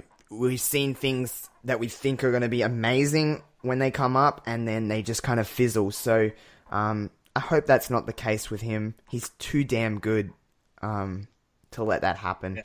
We'll see. Yeah. Fingers crossed. Hopeful is, I guess, the word. Okay. So you said you don't see them having another singles match for the women on the show. Where does that leave Asuka? Okay, besides that. Okay. Because I have that penciled in already. I think that's going to be a singles match too, and this again is dependent on what they do with the Raw Women's title. So as I have that as a singles match without Charlotte, I think the only plausible scenario in that regard would be to have Asuka and Charlotte for the SmackDown Women's title. Okay. Obviously, now I have the triple threat penciled. Yeah, and this is where I'm curious, is because I have an idea of who I would pencil in after Charlotte, but I don't know for certain. Again, it's largely dependent on what they do with Charlotte. She's the big wild card here, so I'm interested to hear what you have to say. Okay. You mentioned before someone who has a lot of momentum. Yeah. Just think of this, okay? I understand I'm biased towards one golden goddess, that is Mandy Rose, but they have... Obviously, they have plans for this girl. They clearly are putting her in a position where she has a lot of momentum. She's really kind of dominated this feud with Naomi for a lot of it. She has a character. People certainly don't like the girl. They don't like her. People don't like Mandy Rose. I get it. We mentioned on earlier this week. We mentioned that we both agree that Mandy Rose is quite good in, like, she can definitely hold her end of the deal in the ring. But sometimes it matters. Of course it matters what you're doing in the ring, especially at WrestleMania. The contrast of styles between her and Asuka would be so different. The characters between the two would be so different. The story would almost outweigh the match, in my opinion. You have a heel. And so that's not a bad thing. No, not at all. Not every match on the card could be like a 5-star class, like an actual workhorse type of match. You need to have something built off story. Yep. And Asuka and Mandy Rose, Mandy could tell a story in there. Oh yeah. And for anything, you want to see Asuka kick the damn hell out of Mandy Rose. You want to see that. True. Imagine that heel. It is the perfect... I talked about earlier. Shades of grey. Sometimes it doesn't work all the time, and sometimes you just need good guy versus bad guy. Well, you can't get any more good guy versus bad guy than this. Asuka is clearly the face of this story, and Mandy Rose is the heel. They don't like Mandy Rose. And what way to position her better than at WrestleMania? There is there's not a lot of other options. Sure, you maybe could do Asuka and Naomi, but you don't want to turn one another, and you don't really want, I don't know about you, but I don't really want a face-face story going into Mania for the SmackDown Women's Championship. Sure, you could do that, and it's been done, but I personally don't want to see that. I want to see, for the most part, good and bad. I just want to see that, pure and evil. Mandy Rose is that character. She has Sonya Deville. They could work on the numbers against Asuka.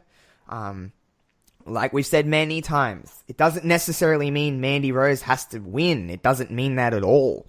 It just gives another woman an opportunity to break from the pack. Instead of this being so, you have your top women and then you have, your levels. I understand there has to be kind of levels within a division. But hey, you have to give people opportunity, and it's WrestleMania. They've clearly built up Mandy Rose in a way where she is very vindictive and she's evil. She does bad things. Where else could this story with Mandy and Naomi go? There's not a lot more you can do with it, I don't think. I think it's coming to its end. I think it's pretty much wrapped up. Yeah. So I like the idea, and I guess another plausible alternative for me, if Charlotte is in the Raw Women's Title match, I would pencil in for SmackDown Asuka, Mandy, and Sonya in a triple threat. Oh yeah. Then you add another layer of intrigue with Mandy and Sonya, where they're gonna team up on Asuka, but then at some point that something's gonna have to give. Yeah, you can get Sonya over big there, because I think Mandy she's got her heat. Yep, she's red hot. Yep, Sonya is sort of in purgatory a little bit right now, but I think people want to root for her. Yeah, and I think that it would be really cool to see her break away. And I also think Sonya and Asuka's exchanges would be we've seen tastes of them. Yep. I think they would be really crisp. And we've also seen tastes of Mandy and Sonya. They briefly turned on one another at the Battle Royal at Evolution. And so there could be tension there. There's been some tension with Sonya not really approving of Mandy Rose's behavior with Naomi. Yeah. So they're teasing a couple different things, and they could go a couple different ways. I agree. And, if Ronda and Becky is one-on-one, Charlotte and Asuka is a story that is so simple to tell. It is just Asuka felt like she lost her mystique after losing to Charlotte. The way she really gets it back is by beating Charlotte in the place that Charlotte beat her. It is very simple storytelling. Clearly, they can put on a fantastic match. And it gets a little bit more attention on the SmackDown Women's title, because it clearly is lacking it with just everything else that's going on, which isn't a great thing for Asuka. So Charlotte Flair is the perfect foil for that, to get some eyes on that, because people look where Charlotte is kind of going. So, but who knows? And that's a big part of my argument for keeping the Raw Women's Title match a singles match, more so than it being a problem with Charlotte being in there. I think it really hurts the SmackDown title if Charlotte's not there, just because they haven't done too much with anybody other than, and they built up Mandy a little bit and Sonya a little bit, but I don't think I don't think they built them up enough to really be credible contenders. That's fair.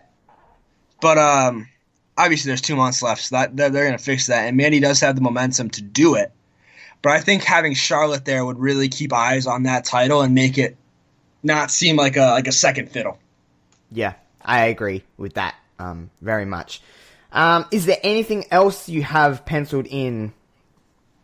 I'm looking. Okay, so there's a couple thoughts. I don't have them necessarily penciled in, but there's three names that come to mind, and you think, where do these guys fit in at WrestleMania?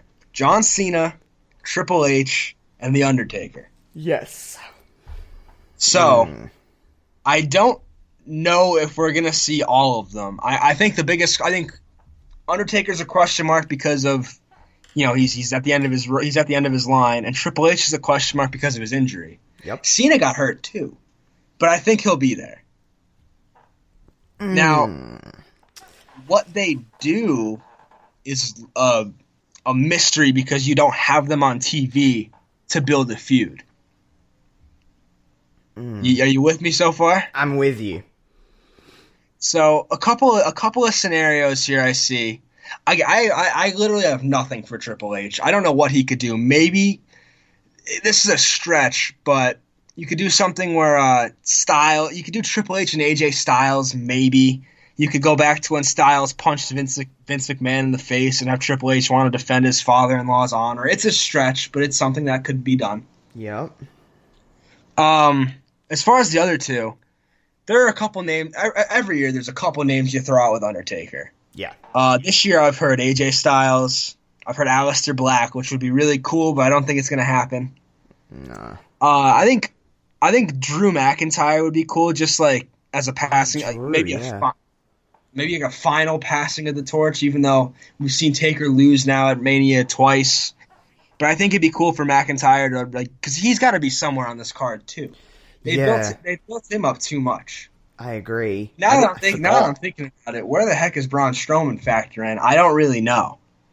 It's hard because I think, like I've mentioned before, WWE with WrestleMania, they want to get everyone on the card, but you're not going to have surely you're not going to have Braun Strowman and Drew McIntyre in the Battle Royal. You wouldn't think so. It seems beneath them. Yeah, it does. It really does. But then where do they factor in? You can only have so many matches on the card.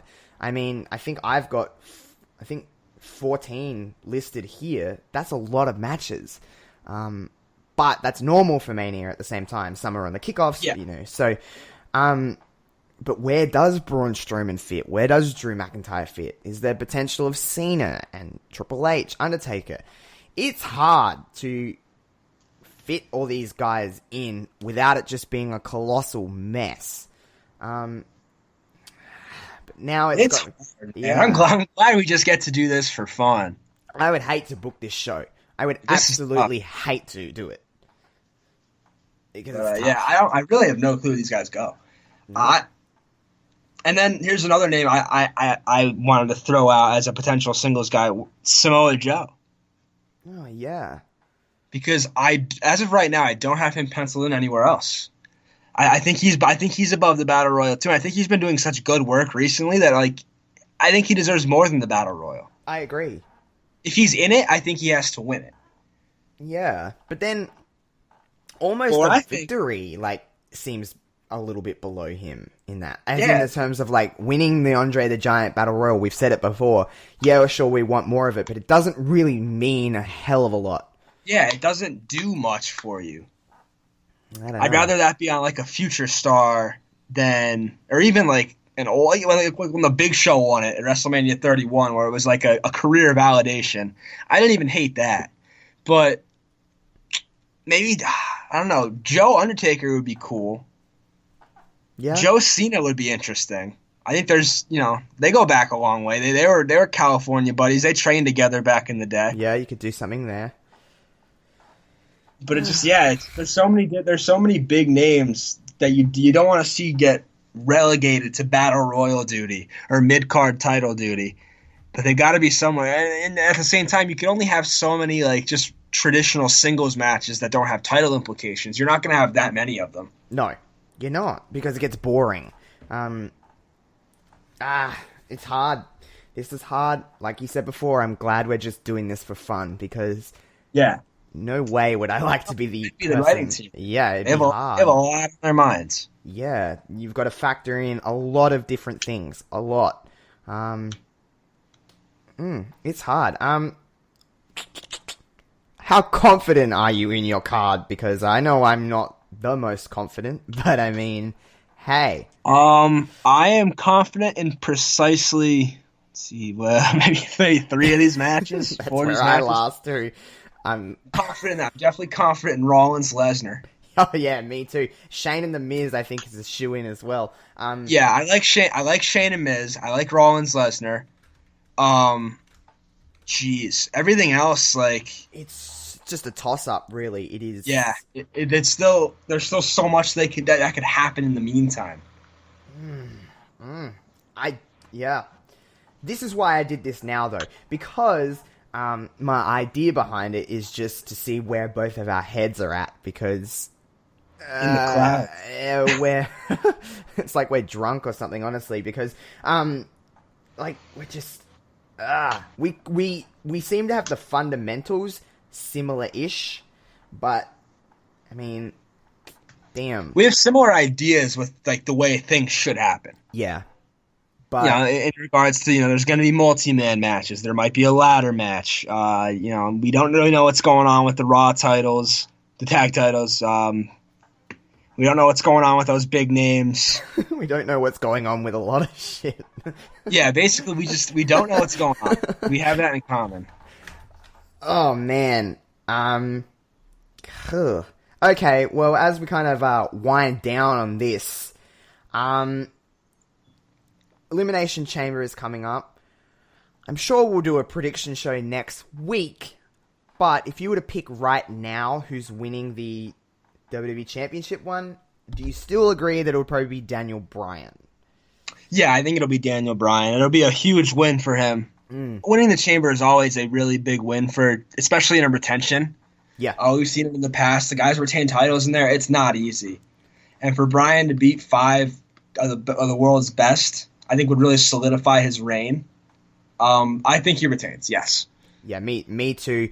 I said this to you, I think I just DM'd you on Twitter about it when it got announced last week, but this Chamber, the WWE Championship one, is stacked. Like, It really is. It's one of the best I can remember in recent memory. Like, I honestly, out of all of the 6, if any of those ones were to win, it really wouldn't bother me. Like, they're all worthy. Yeah, I think you have 6 potential champions in there, I'd say, for sure. Yeah. And it's just the right combination of guys, to be honest. But, yeah, you have your high flyers, you have your bruisers. You have your veterans. You're going to have your veterans, your young guys. It's really going to mesh well. Yeah. Yeah, it's so... while I do think that Daniel Bryan will retain just for the story that he's been telling,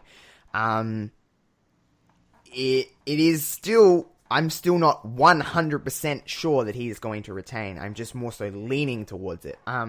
Yeah, I could see any of them winning potentially. Because it all works. It all... In my head, And I just can because see how we it don't goes. seem to have a concrete plan in place heading forward for the WWE title, Nope. it wouldn't surprise me to see a change and maybe like a rerouting of sorts. Plus, if you take the belt off, if Bryan loses the belt, obviously automatic rematches aren't a thing anymore. But you gotta figure he's gonna be in the title picture still, and it's like a built-in story. He's done too much great work in the last few months to not... Yeah. And they've kind of built it in that sense of when this guy loses, it should be pretty important.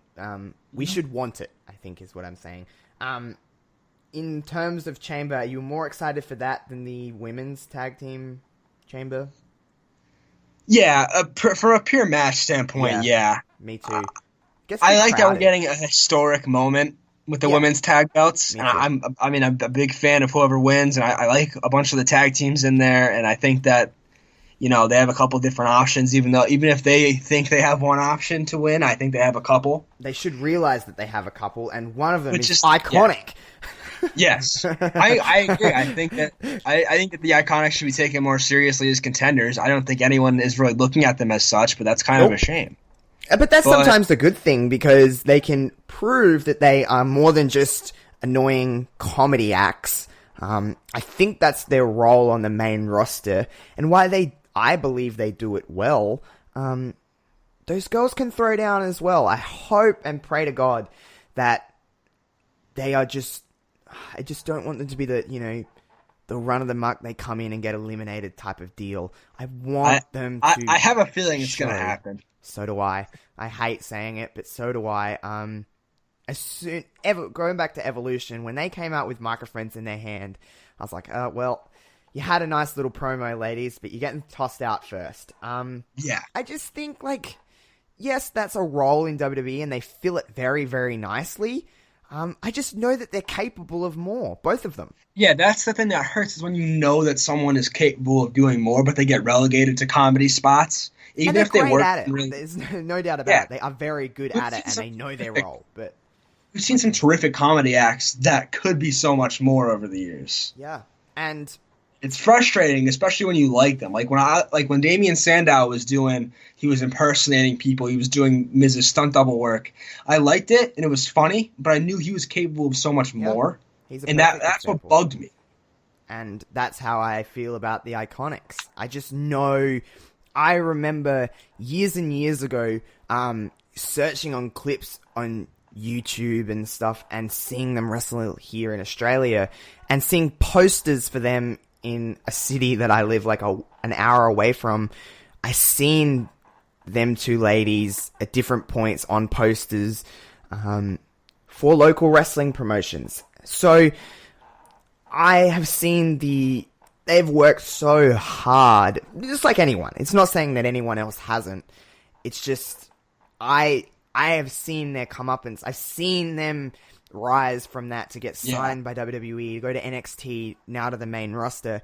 And to say that I've been completely 100% happy with their main roster run in the first nearly year, I would be lying. But I do see that they have a role, and I do see that they're filling it very well, and any opportunity they're given, whether they're in a battle royal for, 15 seconds or not, man, they make it worth it, for at least their sake. I just really, really hope they get a chance to shine in the Elimination Chamber match, as do all the teams. I just think it should be more than that for the first ever tag team champion. Yeah, that's a good point. This feels too important to have a comedy spot. This feels like they know what's at stake. Yeah. That's the thing. That's the thing. Sometimes is when you have when you have acts that are relegated to comedy acts, it almost feels like they don't care about winning championships or we've seen it with R-Truth. I think is a great example where he comes to the Royal Rumble, thinks it's the Money in the Bank ladder match. He doesn't seem like he cares about titles, and I think that's the worst thing that could happen to a wrestler, because the name of the game is success, is winning championships. Yep. If I'm the Iconics, I'm not going in there with microphones in hand, talking trash and getting. I want, my eyes are firmly on the prize. Yeah, and it sucks that they have been sort of placed in a position where it doesn't always seem like that's their goal. Yeah, and not only that is that we've talked about the lack of depth within the tag team division. They are a tag team. They have been a tag team since the NXT days. They've, for the most part, have always been together. They are a tag team. It is the definition of what a tag team is that someone they don't have any tension between the two. They never have. They are better together than they are apart. So they shouldn't be relegated to just obscurity within the match in terms of, they just come out here to talk a little bit of trash and then get eliminated. While I definitely saying that I can visualize it 100,000%, and I don't want to, I understand that when I go on the Iconics, I do get a little bit biased, but I just see more talent. Homeland aside, I see more talent within the two ladies. I just do. Yeah, no, I get it, and I do too. Especially, I think Peyton Royce is a pretty damn good wrestler. Yeah, so do I. And Billy Kay is too. I think Peyton's a little bit more polished in ring. Me too. I agree with you completely. Peyton is the better worker, but yeah, I think that they're two talented women that aren't treated almost like they are. Yep. Which again, that fate, even if they have their little niche, that fate shouldn't befall anybody. Nope. I mean, obviously we're gonna have to wait and see to the Chamber, but if I was a betting man, I'm putting my money on the Boss and Hug connection I don't like that name. Yeah. But, Yeah, that's got to be the pick. it has to be. It just, I don't want it. I think it would be If you better want to be served right. later. But if I'm a betting man, I'm putting all my chips on that one. Yep. Is what it is. But are you looking forward to the Chamber? I'm looking forward to the Chamber match, the main event, the WWE Championship. I honestly, though, the rest of it, just get me to WrestleMania at this point. Me too. Like we said before, it's a necessary pay-per-view, but it's just stalling. We're just getting to Mania at this point. We want to get on that, chunk between Fastlane and WrestleMania. We just want to get into that time so we can just, all systems are moving. There's no pit stops. We're going, fast forward and into WrestleMania. As we head into WrestleMania, do you have any WrestleMania kind of traditions you do every year, or just the way you watch Mania? Are you watching it with friends? What's your kind of plan for the outlook of Mania? It's been different the last couple of years, just because the last couple of years I was away at school. Right. So I honestly don't know what I'm going to do for WrestleMania. Depends on who's around. I'd like to watch it with friends, obviously. That's been my, before, when I was in high school, we did have traditionally we would get together. It would always be someone's house, always a different person hosted. Got snacks, got drinks, got the whole gang together to watch it. It was always a lot of fun. Going away to school, I watched it more by myself, which I don't like. Me too. It's too big. It's too big a show to watch on your own. You have to have people to keep you focused because it's a 7-hour show. Yep. But it's fun to just share the experience. I love sharing these experiences with people, and I love watching alongside people, even if they don't quite get it. Me too. Or they don't understand why I am watching it the way I am. Yep. But I like to have people alongside me just to share the moment. I'm the same. At least Raw and SmackDown I'm generally watching on my own, but pay-per-views I always like to watch with at least someone else. Mania usually for me is my older brother, his girlfriend, my sister watches wrestling. We're all big wrestling fans. I usually try to invite some of my own friends. My sister's boyfriend usually joins. So, I have a tight little group. But the problem for WrestleMania is that I believe it starts at 5:30 in the morning. So, it's an early one. If it's not 5:30, it's 6:30. It's early. But they're all big enough wrestling fans to be like, yeah, it's Mania. We'll be over. Usually they stay the night before, so... Yeah, we usually have a thing, the night before we'll play some 2K19 or something. We'll chuck on some old wrestling games. We play them until it's time to go to sleep, and then wake up. We do have a breakfast, and that usually we cook it. It's usually warm, so we usually have a nice barbecue for breakfast. So it's a nice little time. I guess that's pretty good. Yeah, but it's just early, and it takes up majority of my day. But it's Mania. I don't care for I don't care about it Mania time, but I know we briefly kind of discussed this. With Reverb Rewind coming up, we'll probably watch a few Manias and talk about them on here. But is there any WrestleMania you can think off the top of your head right now that you definitely want to go back and watch this year before Mania happens? I think I'd love to go back and watch 22, just to rewatch Rey Mysterio winning the world title. Good moment. Nice and fun for me. 30. I love to watch 31 and 30. I guess, even though I didn't like 30 as much. It's an emotional ride. Clearly, big things happen there. Yeah, those are the main ones, though. And again, it's WrestleMania. I'll watch. You throw me a number, I'll watch it. Yeah. I guess I can say this now. After this podcast gets dropped, I'm going to drop the 4 choices for Reverb Rewind. What are we going to watch first? It'll probably be the week after Chamber that we kind of do this. So it gives us a little bit of time to get prepared. But as we lead into Mania, we'll probably watch 1 or 2 and talk about them on here. I feel like one of them is probably going to be WrestleMania 17, just because people love that. That's true. I am not fussed. It's a great Mania. it's always a Mania that I feel like every year I'm like, I'm not going to watch this Mania this year, but I end up watching it.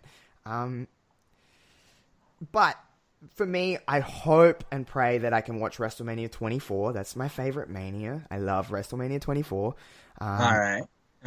So, I guess the point I'm getting at for everybody, and for you as well, is that we are going to have multiple choices of what we can watch for Mania, because there's lots of them, and for the most part, they're all pretty good. Yeah. I guess that's kind of it for this one. We've kind of set our bit on what we kind of think is what we think is the kind of vibe we're getting from Mania. Let's see how wrong we are when we get closer to Mania, because I'm sure we're going to be.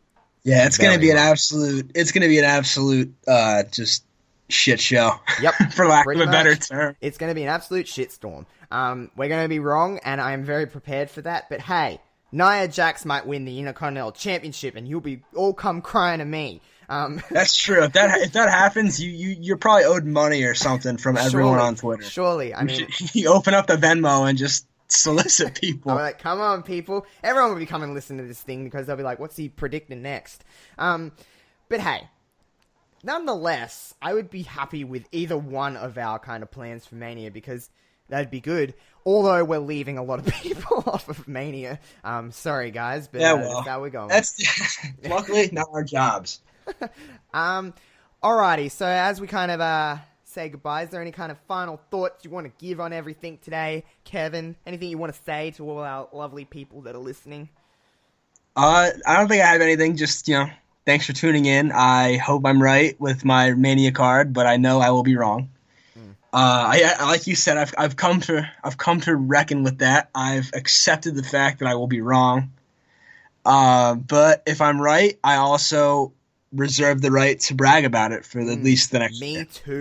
Me too, especially with that Nia Jax. Just wanted that. I want that on the record, because I will be, if I get like one of these questionable matches right, you could bet your ass I will be talking about it. Oh, me too. If there's anything I'm good at, it's bragging when I'm right. Yeah, it's a skill. Final kind of thought.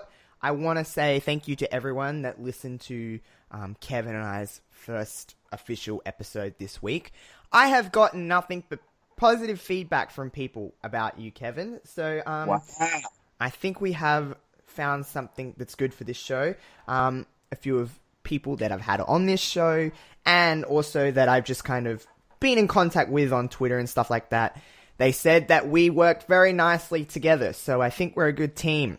Yeah, I think we make a great tandem, great tag team. Might be tag champs someday. That's always the goal, isn't it?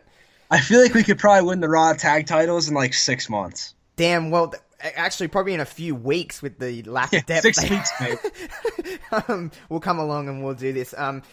Anyway, that will do it all for Kevin and I today. We'll see you next week on Wrestling Reverb. And please go to the Pulse Podcast Network. They have an app they've recently redesigned the app. It looks very sleek. It's very nice. They have a store.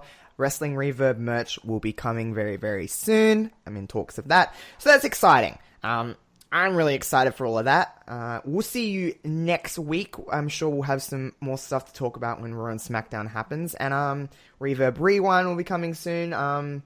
Yeah, that's about it. Catch you guys next time. Peace.